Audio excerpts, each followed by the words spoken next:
ট্রাম্পের ভয়ঙ্কর হুমকি, ইউরোপীয় ইউনিয়নকে শুল্কের জালের মধ্যে আটকে দিতে পারেন। আগামী মাসে দ্বিতীয় মেয়াদে মার্কিন প্রেসিডেন্ট হিসেবে শপথ নেওয়ার আগে ডোনাল্ড ট্রাম্প এক অবিশ্বাস্য হুমকি দিয়েছেন ইউরোপীয় ইউনিয়নকে। তিনি স্পষ্টভাবে জানিয়েছেন, যদি যুক্তরাষ্ট্র থেকে আরও তেল ও গ্যাস না কেনে, তাহলে তাদের উপর ভয়ঙ্কর শুল্ক চাপিয়ে দেওয়া হবে।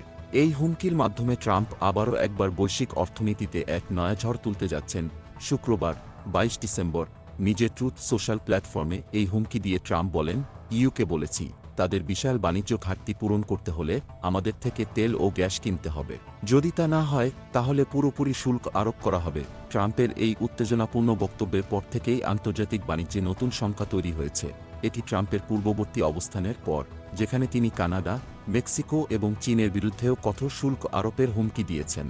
বিশ্লেষকরা মনে করছেন, এই পদক্ষেপ বৈশ্বিক অর্থনীতির জন্য এক নতুন সংকটের দ্বার উন্মোচন করবে, যা রীতিমতো অস্থিরতার সৃষ্টি করতে পারে।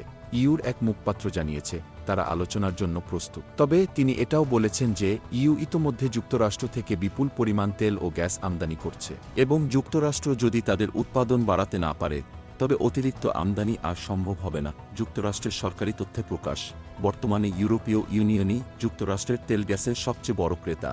2022 সালে ইইউ থেকে যুক্তরাষ্ট্র পণ্য আমদানি করেছে $25,330 কোটি। কিন্তু ইইউতে যুক্তরাষ্ট্রের রপ্তানি ছিল $21,800 কোটি, যার ফলে বাণিজ্য ঘাটতি ছিল $8,500 কোটি।